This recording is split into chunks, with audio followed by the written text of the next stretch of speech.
Hi, it's Cassie with Cassy's Parlor, and we are here for another video for the Art Journal Adventure. I'm super excited about this one. We are starting a whole new set of prompt cards for the new year, and so for the 4 new prompt cards, we have art style, we have thought, palette, and texture. So I'm super excited to dive into some new content and just keep going here. So I decided that the first week we're going to look at texture. And this month's texture is modeling paste. It says use modeling paste to create texture on your journal page layout. Super simple. Not a lot of rules here. You can do pretty much whatever you want. I've got my journal here. If we quickly go through what you get in your kit, you've got your welcome letter, and then you have your 4x8 stencil from Kassy's Parlor. It's called Hugs and Kisses, and we'll look at this more since we are using modeling paste today. We're definitely going to be using my stencil to work with that. I went a little bit different this month with the stencil from previous months because it's a 4x8, but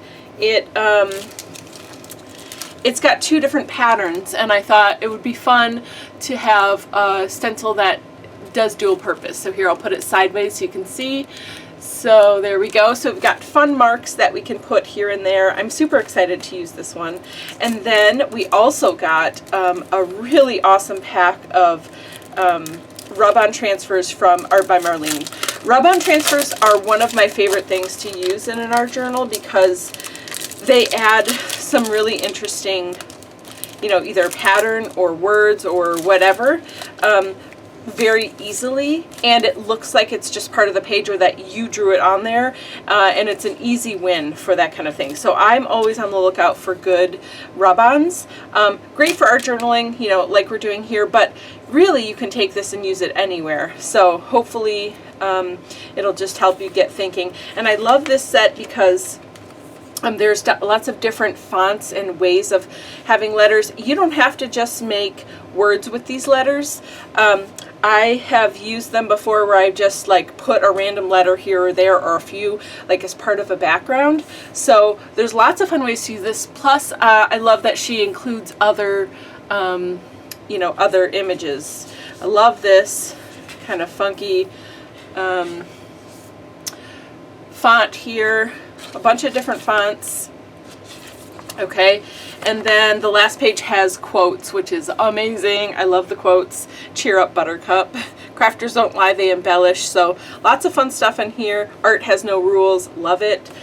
All right, so these are just really good things to have in your stash, and I wanted to give you the whole pack because, one, I want you to have this, but also it's really, really nice to have a good set of alphabets that you can just have in your stash to use whenever you need them. And I love alphabets. So we have those.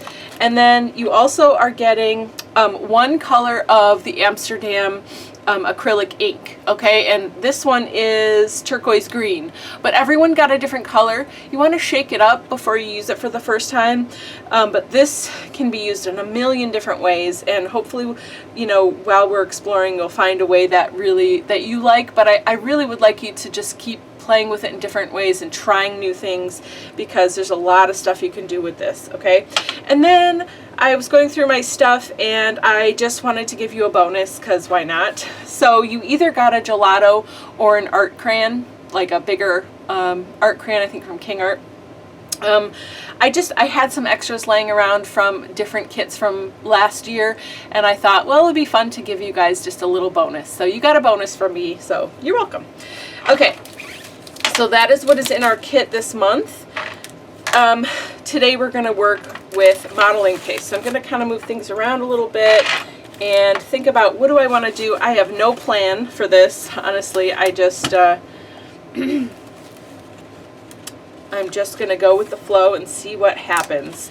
So I think I'm going to start with the modeling paste. I've got some light and fluffy. You can use whatever you have. And I'm just going to put some random shapes here and there. I think I'm going to use both shapes because I kind of just want to see how they work and see how they look. Okay, so I think I'm going to start with the X's. And I've got my palette knife. I'm just going to pick up some of this, and I'm just kind of going here and there randomly. I'm keeping it pretty thin because I want it to dry quickly. It's still going to give me great texture and dry pretty quickly. So I'll put some there and some down here. And you see how I am not being very particular at all, or really caring how much of the X I get. If I get the whole thing, you know what's going on here.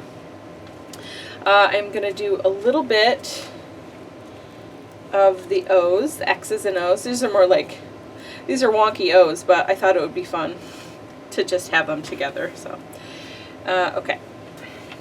I got that, and let's put a little bit up here just so I have, well, do I want that? No, I think I'm good with just having that little bit right there. Okay, so then when you're using modeling paste with a stencil, you really want to make sure to clean your stencil right away because you do not want it to dry. This one wouldn't be as big of a deal because there's big open spaces, but if you have something with intricate detail in the stencil, sometimes that modeling paste can dry in those details, and then it will ruin your stencil. So just take a moment. You could put it on another journal page, which I usually do. Sometimes I forget to do that. But either way, you just want to make sure that all of the paste is cleaned off. Really easy to do. I've got a baby wipe here. You could use a paper towel and water, whatever you use normally is great. And just make sure it's nice and clean. Okay, so you can't really see it yet. Doesn't look like much, but as it dries, it's going to come to life, and as we add color to it, it really is going to make a difference. And if you've never used modeling paste before, you'll see that as we go. It's going to be, it's very fun, very exciting. So that is going to be our texture for today. So we have to let this dry, so I'm just going to take a minute and dry it, and then we'll move on to the next step. Okay, this is dry now. I know I edited the video to cut it out so it would just be dry in like a second, but it really doesn't take a very much time for it to dry, and that's another reason I love to use Light and Fluffy. One really cool thing, I don't know if you can notice, but let's see if I can bring it close enough. This is a really good example here. Can you see that it is a raised area? Can you start to see some of that, the X's and O's? And this O right here, it has whatever was underneath it, the pattern and the color has started to come through. And that's one of the really cool things that you get with with modeling paste. As long as the thing underneath here is water-based, it will soak up into that paste as it's drying, and then it will take on the properties of it, which I think is pretty awesome. So that's a fun feature. Okay, so then I want to add some color. So I think I'm going to start with, so I have a gelato here in pink, so I'm going to use that. Why not? We have it in our kit, and I think, you know, it's fun to try to use what you have in your kit. I'm just going here and there. I love how it kind of goes over some of those patterns. All right, so that's good. And then what I think I want to do is get it wet with water. So I'm just going to spritz it with a little bit of water. I'm going to use my finger to just move it around a little bit here and there. Okay, it's starting to react with some of the things underneath. I have no idea what is underneath, or, you know, like how it was created. It's been forever since I used it. I'm going to hit it with a little bit more water. I'm pretty happy though with this. I just wanted like a splotch of color here and there with that pink. I think that looks great. I love that some of the patterns are still poking through, and it's starting to influence some of the texture that I've got going. Okay, and then I want to use the turquoise green Amsterdam ink. So I'm going to give it a good shake. Okay, and so for this one, I'm just going to take the eyedropper and drop little bits here and there. You do not need a lot. A little goes a very long way, and I probably already have too much on here if I'm being honest.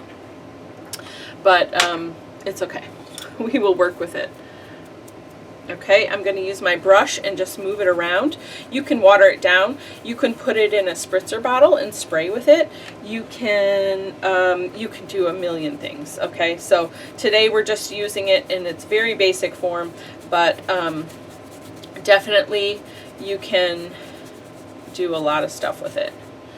All right, I'm just putting it here and there, trying to make some kind of background color with this. And I'm going to let it drip a little bit, I think. Let's see if it will drip. It might not because, oh, there it goes. I was going to say because it's on mixed media paper. If we had gessoed the surface first, it would do it a lot easier. But it is still working, so we're good. My page is very wet. Okay, and sometimes when I'm working with water and it gets really wet, kind of soupy, like this area is not super great for me. So I'm just going to pick up. Like where I'm like, I'm not loving that spot, just pick it up while it's wet, no big deal. I love that it's reacting with that purple here and kind of bleeding out. That looks really cool. Some spots I'm like, not loving it. I'm going to pick it up. Okay.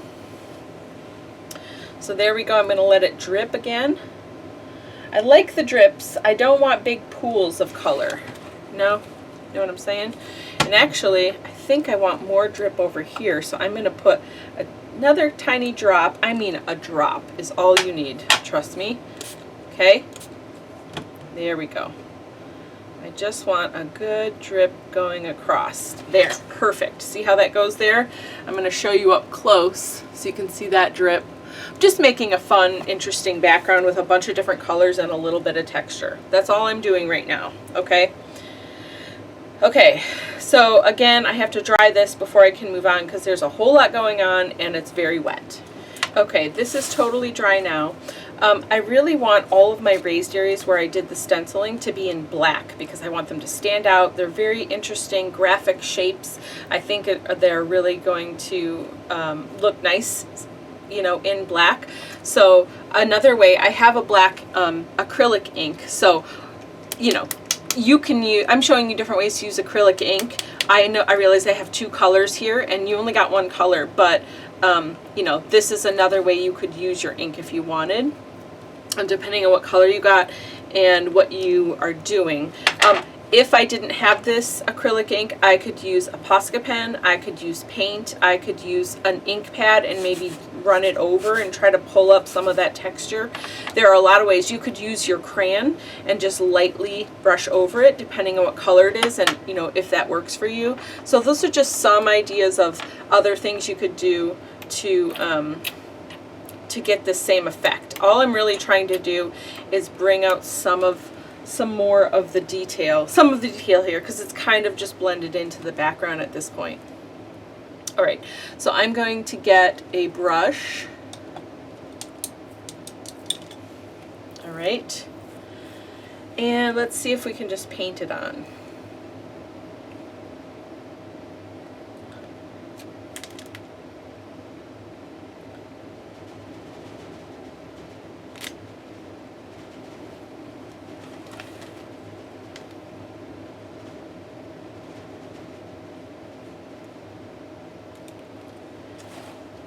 Can do that. What if, let's try something. What if I put my stencil image back over this? I gotta figure out how it was to begin with, which might be tricky. Let's see. Here we go. Not too bad. So I'm lining it back up. Okay, and now I'm just going to try it a different way because you can paint it on. I feel like that's going to take a little bit though. You don't need a lot. Look at that little bit I put right here. I am going to get a sponge.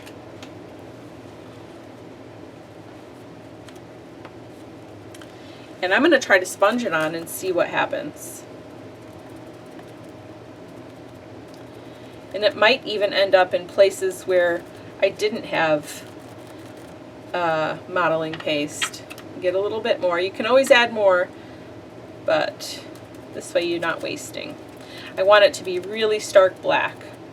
So I'm just gonna, and I'm just going kind of a little bit everywhere. I don't remember exactly where I put the modeling paste or not, so. Okay, let's see what we get here. Yay! I mean, it ran through a little bit, but it's pretty good, and I think it looks fun, and I'm enjoying it, so I'm okay with it. I'm gonna just wipe this off really quick. Just some of the excess, in case it wants to leak through. And I'm gonna do the same thing again. I am gonna try to line it up. Oh, here it is.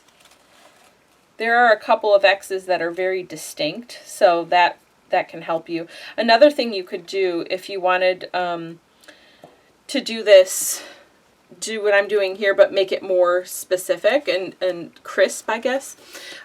If you did your background first and then put modeling paste down with, you know, through the stencil and left it there, and then put some color over top of that, with your ink or however you, or a spray or however you want to, that is a really cool effect too. Okay, so I'm lining this up again as best I can, getting a little bit more ink. I'm happy with the way that turned out. I'm fine with it, so I'm just going to keep going this way. Maybe if I just have less on my sponge. And I don't have to do all of them. I keep wanting to do all of them. They're so pretty. I love the X's, so I just want to do them all, but you really don't have to. In fact, I often recommend to not do all of any kind of stencil. That looks really cool. I'm liking this. Okay, what if I do, let's see, no, I will do the circles also in black. Okay. I'm just wiping this off. It's acrylic ink, so it's not going to hurt your stencil. I just don't want it to smudge where I'm going next. So so I just wiped it off a little bit. Okay, is this the right spot? It is. Good, good. Okay, so now we'll do our little O's here. Just right on the edge. Cool. I'm very happy with that. I love the way this looks.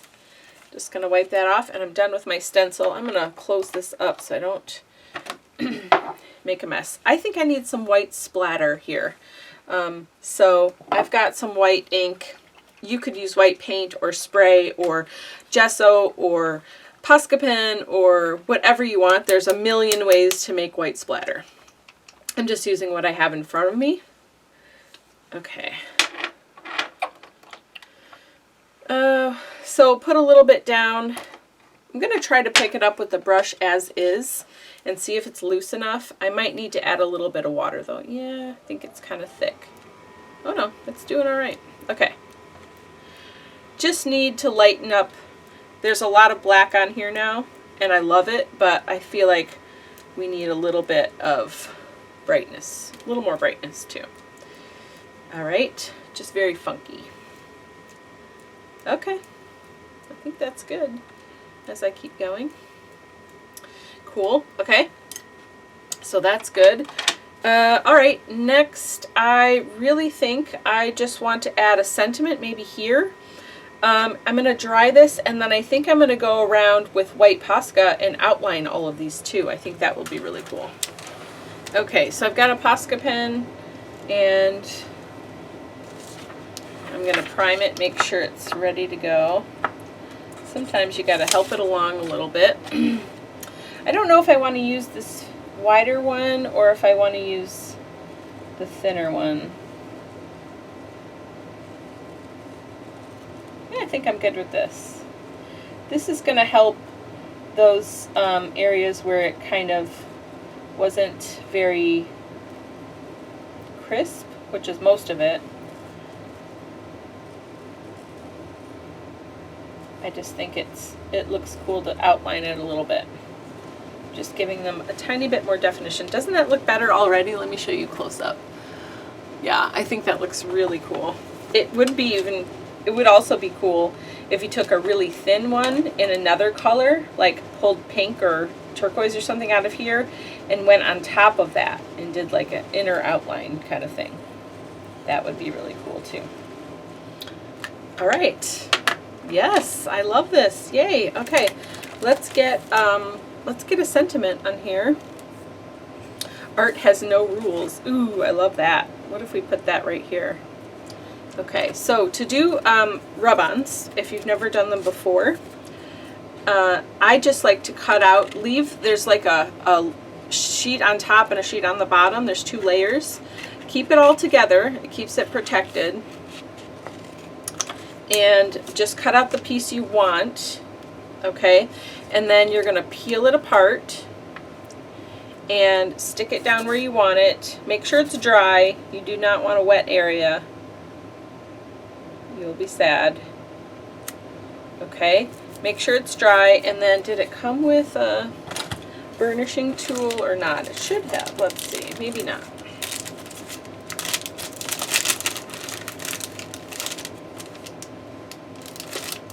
Okay, no burnishing tool in there, but you can use a bone folder, a popsicle stick. I'm surprised it didn't come with one. Let's see. I've got just a popsicle stick here from other ones, but you definitely could use a bone folder too. Whatever you have that is just going to let you press down and get a good transfer. Oop. Okay, and you can start to see when it's transferring. It gets really like there's vellum on top of it. You know, in the beginning it starts out, it's really crisp and black, and you can see it really well, and then it starts to look like, oh no, it starts to look like, uh-oh, I lost part of my R here. Shoot. Okay, I can fix it. Just line it back up, press down again. There we go. We're good. Art has no rules. Check that out. And it really just becomes part of the page. I just love it. So I think I'm done with this journal page. I really love the way it turned out. It's very funky, graphic, all my colors.